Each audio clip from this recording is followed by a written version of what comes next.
अभावग्रस्त होते हुए भी एक बेहतर व्यवस्था बनाया जा सके, इसके लिए जो प्रयास किए हैं उसमें हम लोगों ने बाल संसद का गठन किया है सरकार के आदेश के आलोक में। और हम यह भी बता देना चाहेंगे कि बाल संसद के लिए हम राज्य स्तर पर एक साधन से भी हैं। पूरे राज्य में बाल संसद को सशक्त बनाने के लिए समय समय पर हम राज्य स्तरीय कार्यालय में जाकर के पूरे राज्य के बच्चों को ट्रेंड करने का भी काम करते हैं। आप देख रहे हैं केवल सच। नमस्कार, मैं हूं सागर कुमार और आप देखना शुरू कर चुके हैं केवल सच न्यूज।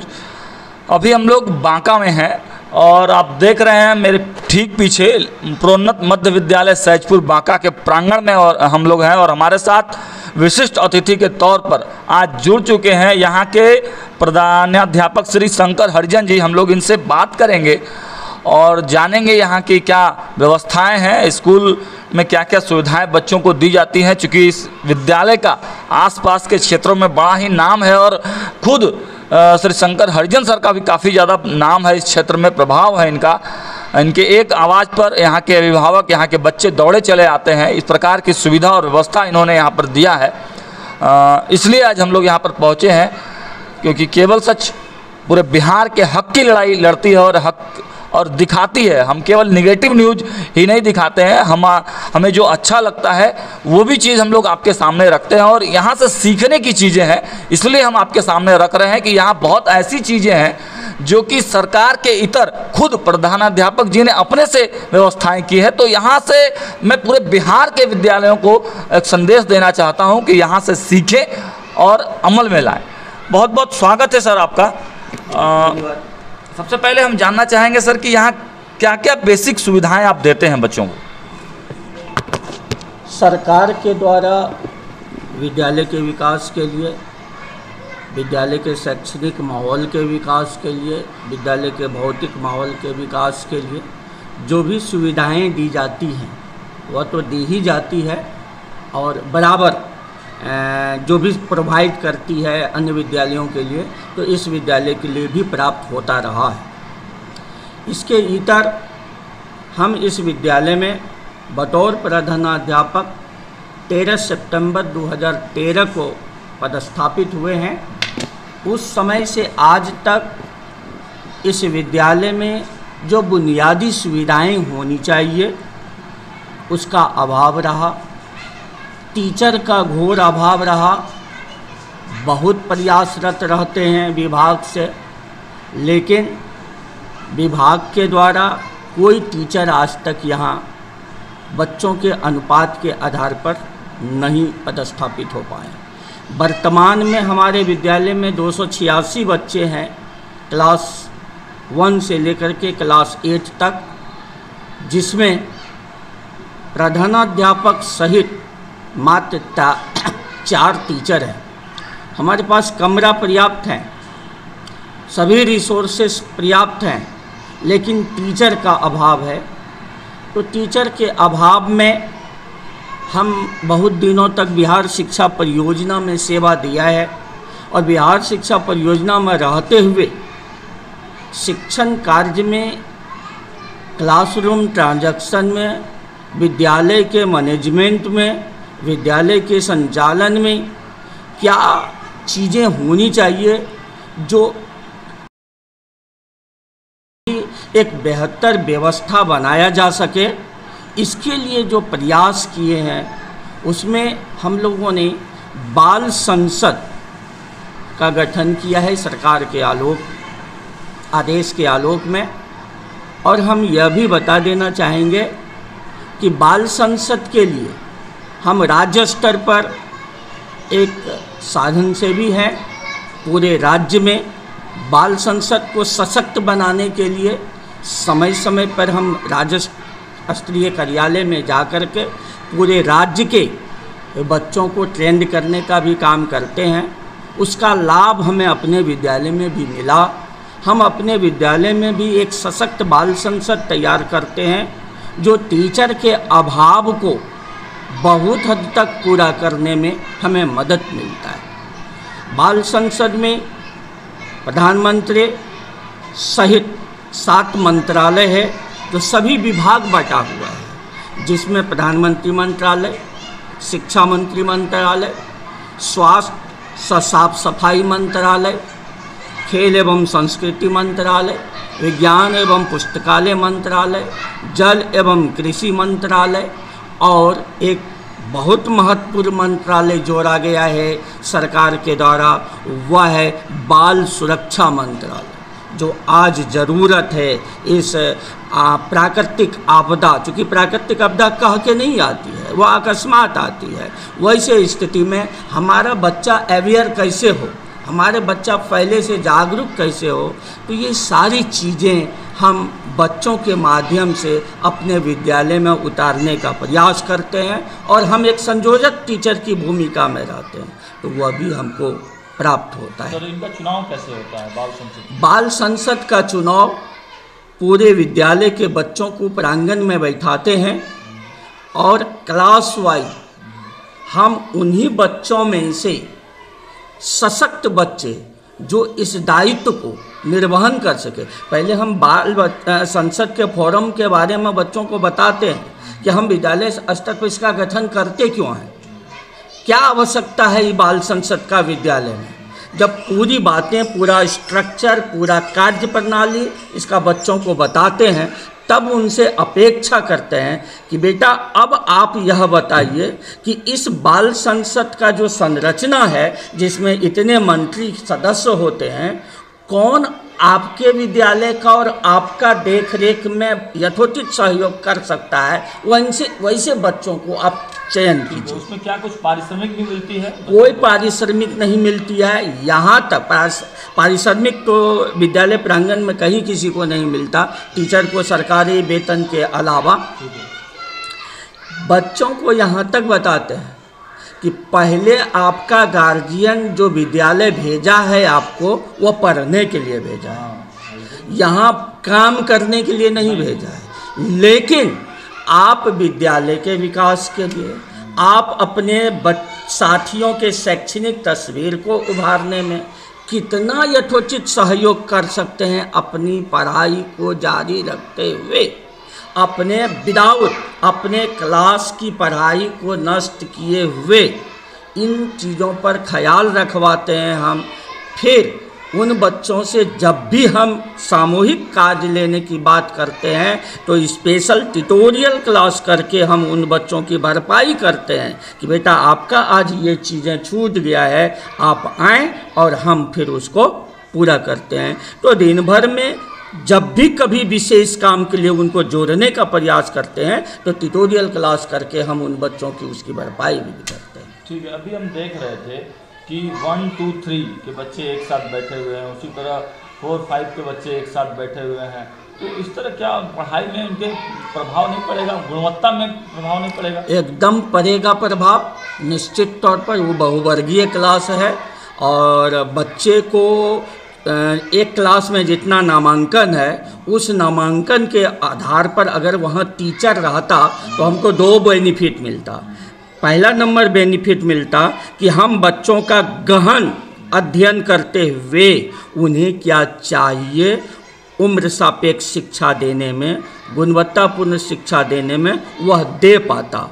दूसरा, अगर टीचर रहता तो बच्चे क्लास में शरारत होते हैं, स्वभावगत शरारत करते हैं, वह आपस में मारपीट कर देते हैं और मारपीट करने से बच्चों की पढ़ाई भी बाधित होता है, उसको खतरा भी होता है। देखिए, एक चीज़ सर ने काफ़ी स्पष्ट रूप से कहा और हम भी लगातार प्रत्येक विद्यालय जाकर ये सवाल उठाते हैं। हम बांका में पहले भी कई स्कूलों में जाकर रिपोर्ट तैयार की और हमने देखा है कि कई विद्यालय ऐसे हैं जहां एकल विद्यालय चल रहे हैं, यानी एक ही जो शिक्षक हैं वही प्राचार्य भी हैं, वही शिक्षक भी हैं और वही पूरी तरह से स्कूल को चला रहे हैं। लेकिन फिर भी यहाँ पे 4 शिक्षक हैं, लेकिन बच्चों के नामांकन के हिसाब से जितने शिक्षक होने चाहिए वो यहाँ नहीं है। और यहाँ ही नहीं, मुझे लगता है बिहार के 90% स्कूलों में शिक्षकों की घोर कमी है। माननीय शिक्षा मंत्री जो कल ही शपथ लिए हैं चंद्रशेखर जी से भी मेरा आग्रह होगा, अगर आप ये वीडियो देख रहे होंगे तो इस क्षेत्र में आपको काम करने की काफ़ी आवश्यकता है, क्योंकि जब शिक्षक रहेंगे तभी गुणवत्तापूर्ण शिक्षा बिहार के विकास के लिए बच्चों को मिल पाएगी। फिर से हम लोग सर के पास जाते हैं। सर, यहाँ पे जो बुनियादी जो चीज़ें हैं, बहुत सारे स्कूल में हम लोग देखते हैं कि पीने का पानी नहीं है, बिजली कनेक्शन नहीं है, एमडीएम ठीक से नहीं चल रहा है, स्वास्थ्य से रिलेटेड चीज़ें ठीक से नहीं है। तो आपके यहाँ क्या इस तरह की कोई कमी है? इस संदर्भ में हम यह बताना चाहेंगे, आप स्वयं कैमरा लेकर के भी दिखवा सकते हैं या फिर आप स्वयं देख सकते हैं कि विद्यालय के प्रत्येक कक्षा में जो वायरिंग किया हुआ है इलेक्ट्रिक का, इसमें आप देखे होंगे कि बीट 2 तरह का है। आप यहाँ भी आप कैमरा को ये करा सकते हैं, एक गोल वाला बीट है और एक चौड़ा पट्टी वाला बीट है। चौड़ा पट्टी वाला बीट जो है, चौड़ा पट्टी वाला जो बीट है, या विभाग के द्वारा जो राशि प्राप्त हुआ है उसका है। जबकि यहाँ 2014 में जो लोकसभा का चुनाव हुआ था, उस समय विभाग के द्वारा ये बातें बताई गई थी कि इलेक्ट्रिफिकेशन करना है। आप खास करके इस विद्यालय में कि आपके विद्यालय में जो है वह बीएसएफ के जवान आएंगे, यानी सुरक्षाकर्मी आएंगे, विशेष सुरक्षाकर्मी आएंगे, उसका ठहराव किया गया है, लेकिन विभाग की ओर से कोई व्यवस्था नहीं किया गया। उसके लिए मैं अपनी राशि एज ए प्रधानाध्यापक शंकर हरिजन का निजी कोष से ये जितना भी वायरिंग आप देखते हैं, ये अपना निजी वायरिंग है मेरा। ये बहुत बहुत बड़ी बात है, इनके खुद के निजी फंड से आप देख रहे हैं कि यहाँ पे जो वायरिंग किया गया है खुद प्रचारक के निजी फंड से किया गया। ये बहुत बड़ी बात है और एक संदेश देने का कार्य कर रहे हैं सर इसके लिए आपको बहुत बहुत धन्यवाद है। लेकिन हम ये जानना चाहेंगे, बिहार के बहुत सारे ऐसे विद्यालय हैं जहां पर विभाग के द्वारा ही ये व्यवस्थाएं की गई हैं, लेकिन वहां पर बिजली नहीं है। इसलिए बिजली नहीं है कि बिजली बिल जो उनका पैसा स्कूल देने में असमर्थ हो पाते हैं या बिजली बिल नहीं दे पाते हैं। तो इसके लिए आप क्या करते हैं? इसके लिए बिहार सरकार जो है पहले एक बार राशि दी थी, जितना बिल आया था उतना राशि दिया था और उस राशि का भुगतान हुआ है। इधर चूँकि विद्यालय शिक्षा समिति के खाते पर कंबाइंड संयुक्त अनुदान आता है राशि, और उस संयुक्त अनुदान राशि में विद्यालय विकास के लिए जो संयुक्त अनुदान आता है 75,000 रुपया आता है मध्य विद्यालयों में। अमूमन प्राथमिक विद्यालय वो बच्चे की संख्या के आधार पर आता है, 25,000, 50,000, 75,000, 1 लाख रुपया तक आता है। और उस राशि को खर्च करने का जो ब्रेकअप बनाया गया है, उस ब्रेकअप में निहित है कि आपको बिजली बिल भी अदायगी करना है, और समय समय पर विभाग जो है वह बिजली बिल भी देने का काम करती है। आवश्यकता है दृढ़ इच्छा शक्ति का कि हम जो अपने विद्यालय में बिजली की व्यवस्थाएं करते हैं और बच्चों को सुविधा देने का जो काम करता है, उसको एडजस्ट कैसे करें। जी बिल्कुल, बहुत बहुत बड़ी बात सर ने कही कि दृढ़ इच्छा शक्ति अगर है तो आप सभी कार्य को उस सीमित संसाधन में और सीमित पैसे में आप कर सकते हैं, लेकिन आपको मजबूत दृढ़ इच्छा शक्ति रखना चाहिए। अंतिम सवाल सर आपसे करेंगे, बहुत सारे प्राचार्यों का, स्कूल के शिक्षकों का ये कंप्लेन रहता है कि एमडीएम की जो राशि दी जाती है बहुत कम होती है उन लोगों को, और मतलब एमडीएम का इतना ज़्यादा काम हो जाता है कि वो उसी में दिन भर परेशान रहते हैं, सामान लाना, सब्जी लाना, उसका जोड़ घटाव हिसाब करना, और पढ़ाई में वो समय नहीं लगा पाते हैं। तो इसके लिए आप क्या करते हैं? इस पर किस प्रकार की व्यवस्था, और कितना एक बच्चे पर कितना पैसा मिलता है एमडीएम के लिए? धन्यवाद। सबसे पहले तो यह जान लें, अगर सच पूछा जाए तो एमडीएम का कार्य यदि शिक्षकों से हटा करके अन्य सोर्सेस में दिया जाए तो अति उत्तम होगा। टीचर का समय नष्ट नहीं होगा इन कार्यों में, और वह अपना समय क्लासरूम ट्रांजैक्शन में लगाएंगे। लेकिन कहीं ना कहीं हो सकता है कि विभाग की क्या कहा जाए व्यवस्था है और वह चाह करके भी नहीं कर पा रही है। वैसे स्थिति में हम शिक्षकों को तो अपने दायित्व के प्रति जरूर निष्ठावान रहना चाहिए। हमें यहाँ जब से पहले तो यहाँ एनजीओ के द्वारा भोजन आया करता था, लेकिन 28 फरवरी 2022 से जो सरकार का फिर से नया एक अध्यादेश जारी हुआ है, उसके आलोक में जो हम यहाँ व्यवस्था कर रहे हैं एमडीएम का, बहुत अधिक परेशानी नहीं हो रही है, बहुत ज़्यादा मेंटेन की ज़रूरत नहीं हो रही है। अगर आप रोज़ उस कार्य को करते रहें तो निश्चित तौर पर बहुत परेशानी आपको नहीं होगी। हमें बहुत अधिक परेशानी नहीं होता है। एज वेल उस हिसाब से खाना मिल पाता है जी, हम रूटीन के अनुसार खाना बच्चों को देते हैं, पहले से तैयारी करते हैं। हाँ, हमारे लिए जो एक्स्ट्रा समय रहता है, जैसे 3 बजे से 4 बजे तक बच्चे छुट्टी हो जाते हैं, उसमें प्लानिंग करते हैं कि कैसे हम कल के कार्यों को अंजाम कर लेंगे।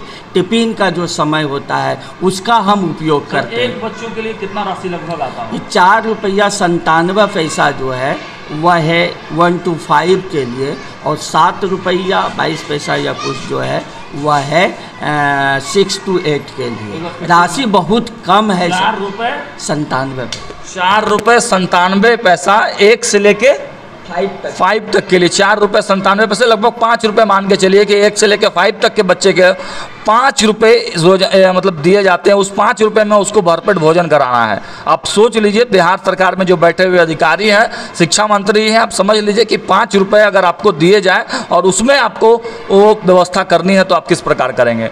दूसरा क्या बोला आपने कि 6 से लेके 8 तक के बच्चों को 7 रुपया, 6 से लेके 8 तक के बच्चों के लिए 7 रुपया। तो ये राशि काफ़ी कम है, इस पर भी ध्यान देने की बात है। अगर अंतिम कमेंट हम चाहेंगे सर आपका। हम अंतिम रूप से यही कहेंगे, सरकार की अपनी सोच है, नज़रिया है, हम शिक्षकों का भी अपनी सोच और नज़रिया है। हम सरकार के नौकर हैं, हमें जो आदेश और निर्देश मिलता है ईमानदारी पूर्वक हम अपनी जगह अपना काम करते जाएं। हमें जो दायित्व मिलता है उस पर विदाउट कोई इफ़ बट किए नियमित रूप से अगर करते रहेंगे तो निश्चित तौर पर वह काम होता रहेगा। हम सिर्फ अपना काम करें।